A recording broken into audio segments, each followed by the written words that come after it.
우리 아이, 역시 넌 천재야. 너는 다른 애들과는 태생부터 달라. 넌 특별해. 부모로서 아이에게 해줄 수 있는 최고의 찬사라고 생각하셨나요? 하지만 이 달콤한 축복의 말이 때로는 아이의 성장을 가로막는 독이 될 수도 있습니다. 오늘은 우리가 무심코 건넸던 특별함이라는 프레임이 아이의 뇌와 심리에 어떤 영향을 미치는지 심리학과 뇌과학의 시선으로 깊이 있게 들여다보겠습니다. 애를 너무 오냐오냐 키워서 근거 없는 자신감만 높은 거 아냐? 칭찬만 듣고 자라더니 작은 비난도 못 견디네. 혹시 주변에서 이런 따가운 시선을 느껴본 적 있으신가요? 혹은 내 아이가 조금만 어려운 문제에 직면해도 쉽게 포기하거나 친구들 사이에서 유독 자기중심적으로 행동하는 모습을 보며 내가 교육을 잘못 시켰나 하는 자책감에 밤잠을 설치진 않으셨나요? 먼저 이 말씀을 꼭 드리고 싶습니다. 당신의 잘못이 아닙니다. 아이를 사랑하는 마음, 아이의 자존감을 세워주고 싶었던 그 순수한 열망은 결코 틀린 것이 아니니까요. 우리가 길을 잃었던 건 단지 방법의 문제였을 뿐입니다. 오늘 이 시간을 통해 그 미묘하지만 결정적인 차이를 함께 찾아보겠습니다. 영상을 시작하기 전 심리방 채널의 구독과 좋아요, 알람 설정을 부탁드립니다. 여러분의 작은 관심이 더 깊고 따뜻한 심리학 이야기를 전해드리는 큰 힘이 됩니다. 우리는 흔히 아이에게 너는 특별해, 너는 타고난 천재야 라는 말을 하면 아이의 자존감이 하늘을 찌를 듯 높아질 거라 믿습니다. 하지만 뇌과학의 관점에서 보면 이런 존재에 대한 찬사는 아이의 뇌 속에 아주 위험한 회로를 구축합니다. 우리 뇌의 보상 체계를 담당하는 도파민 회로를 살펴볼까요? 아이가 자신의 노력이나 과정이 아닌 결과나 타고난 지능에 대해 칭찬을 받을 때 뇌의 복측선 조체는 강력한 쾌감을 느낍니다. 문제는 그 다음입니다. 나는 천재다라는 정체성이 고착화되면 전 전두엽은 이 천재라는 타이틀을 유지하기 위해 극도로 방어적인 태도를 취하게 됩니다. 실제로 스탠퍼드 대학교의 캐럴 듀엣 교수가 진행한 유명한 연구가 이를 증명합니다. 지능을 칭찬받은 아이들과 노력을 칭찬받은 아이들을 비교했을 때 놀랍게도 지능을 칭찬받은 아이들의 80% 이상이 실패의 위험이 있는 어려운 과제를 회피했습니다. 왜일까요? 실패하는 순간 자신이 특별한 천재가 아니라는 사실이 들통날까봐 두려워하기 때문입니다. 이 과정이 반복되면 뇌는 새로운 도전을 성장의 기회가 아닌 위협으로 인식합니다.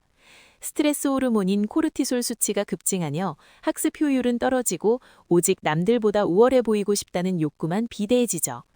이것이 바로 우리가 경계해야 할 나르시시즘의 싹입니다.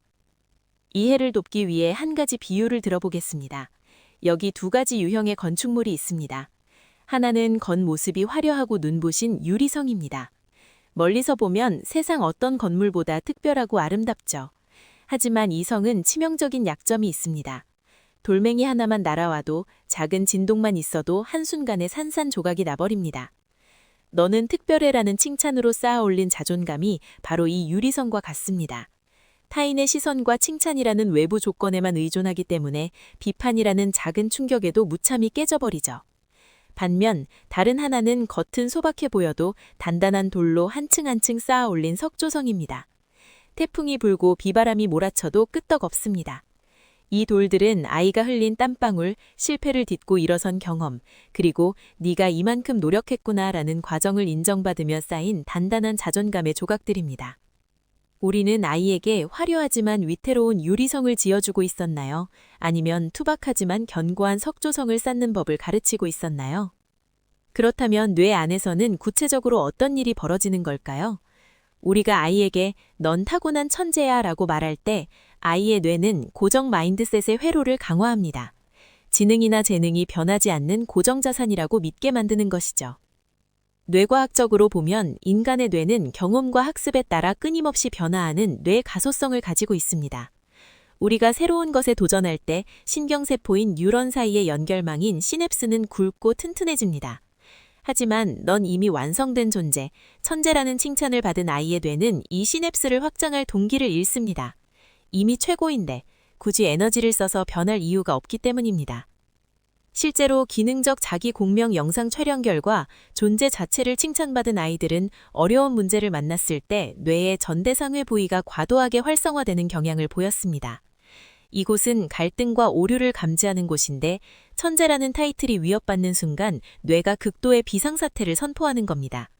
반면 과정을 칭찬받은 아이들은 문제를 해결할 때 논리적 사고를 담당하는 외측 전두엽이 활발하게 움직였습니다.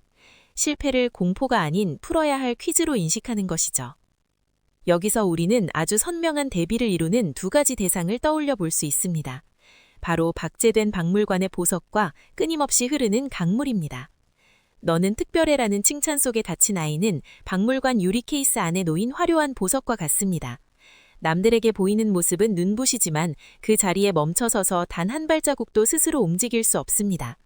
누군가 쳐다봐주지 않으면 자신의 가치를 증명할 길이 없고 케이스에 작은 금이라도 가면 그 가치는 바닥으로 떨어지죠. 이것이 바로 나르시시스트가 가진 취약한 자존감의 실체입니다. 반면 과정을 인정받으며 자란 아이는 거침없이 흐르는 강물과 같습니다. 강물은 앞에 바위가 나타나면 돌아가고 낭떠러지를 만나면 폭포가 되어 떨어집니다. 모양은 시시각각 변하지만 그 생명력은 만큼 갈수록 강해지죠. 바위를 만나는 것이 강물에게는 시련이 아니라 자신의 흐름을 완성하는 과정일 뿐입니다. 이 아이들에게 나라는 존재는 고정된 결과물이 아니라 매일매일 더 넓은 바다로 나아가는 성장 그 자체입니다. 그렇다면 우리는 이제 어떻게 해야 할까요? 아이를 박제된 보석이 아닌 흐르는 강물로 키우기 위한 구체적인 솔루션, 이른바 성장자득 요법을 제안합니다. 첫째, 결과라는 마침표 대신 과정이라는 쉼표에 마침표를 찍어주세요. 아이가 100점을 받아왔을 때 우리 아들 천재네 라는 말은 아이의 뇌에 다음에도 100점을 못 받으면 난 천재가 아니다 라는 공표를 심어줍니다. 대신 이렇게 말씀해주세요. 이번 시험 준비하면서 네가 매일 30분씩 책상에 앉아있던 그 인내심이 정말 대단하더라. 결과가 아닌 아이가 통제할 수 있었던 노력의 시간과 태도를 구체적으로 언급해주는 겁니다. 이때 아이의 뇌는 내가 노력하면 내 가치가 인정받는구나 라는 건강한 도파민 회로를 완성합니다. 둘째, 특별함의 기준을 비교가 아닌 고유함으로 바꿔주세요. 나르시시스트의 가장 큰 특징은 끊임없이 타인과 비교하며 우월감을 확인하려 든다는 것입니다. 네가 반에서 제일 똑똑해라는 말은 타인을 잠재적 적이나 경쟁자로 보게 만듭니다. 대신 네가 그림을 그릴 때 너만의 따뜻한 색감을 쓰는구나. 그게 참 매력적이야. 라고 말해주세요. 남보다 나은 점이 아니라 오직 그 아이만이 가진 고유한 특징을 발견해주는 것입니다. 이를 통해 아이는 남을 밟고 올라서지 않아도 스스로가 충분히 소중하다는 것을 깨닫게 됩니다. 셋째, 실패했을 때가 아니라 실패를 대하는 자세를 칭찬하세요. 아이가 문제를 틀리거나 운동 경기에서 졌을 때 부모님들은 흔히 당황해서 괜찮아, 다음엔 이길 거야 라고 위로합니다. 하지만 이때가 최고의 교육 기회입니다. 오늘 경기에서 져서 속상할 게지만 끝까지 포기하지 않고 달린 네 모습이 마음은 정말 자랑스러워. 실패 속에서 무엇을 배웠는지 궁금한걸? 실패를 부끄러운 것이 아닌 뇌근육을 키우는 데이터로 정의해주는 순간 아이는 실패를 두려워하지 않는 강력한 회복 연력을 갖게 됩니다.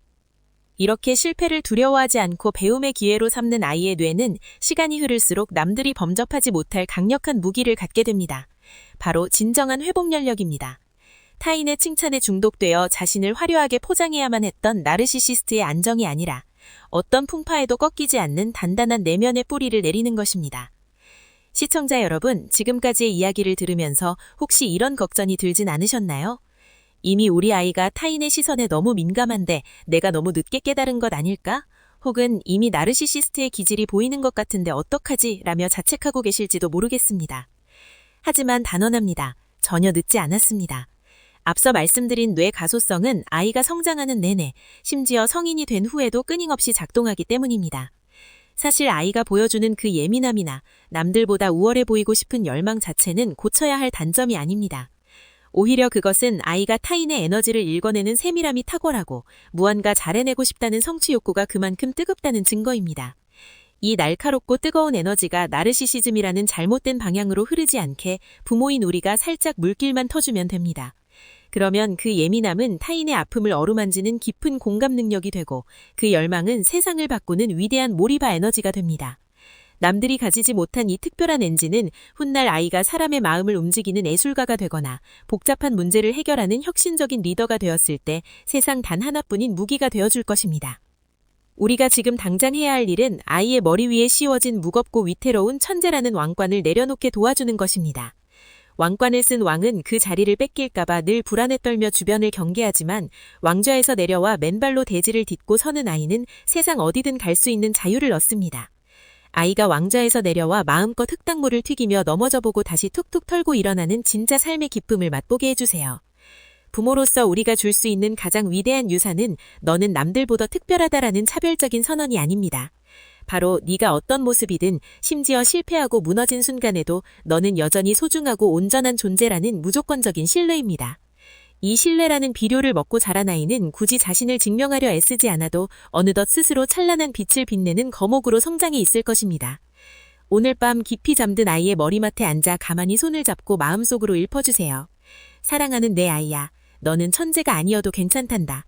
너는 이미 너로서 충분히 아름답고 내가 걸어가는 그 모든 서툰 발걸음이 엄마 아빠에겐 가장 소중하고 위대한 역사란다. 여러분의 따뜻한 스토리텔러 심리방이었습니다. 오늘 이 영상이 아이를 향한 여러분의 사랑에 깊은 안도감과 용기를 더해 주었기를 바랍니다. 자책하지 마세요. 아이를 위해 이 영상을 끝까지 시청하며 고민하는 당신은 이미 세상에서 가장 좋은 부모입니다. 오늘 이야기가 여러분의 마음 한구석에 작은 울림을 주었다면 당신의 소중한 경험이나 오늘 아이에게 해주고 싶은 따뜻한 한마디를 댓글로 나누어 주세요. 여러분의 그 진심 어린 문장 하나가 어디선가 홀로 고민하고 있을 또 다른 부모에게는 다시 시작할 수 있는 커다란 빛이 됩니다. 저는 다음 이 시간에도 여러분의 결점 뒤에 숨겨진 보석 같은 가치를 찾아내는 더 깊고 다정한 이야기로 돌아오겠습니다. 함께 해주셔서 진심으로 감사합니다.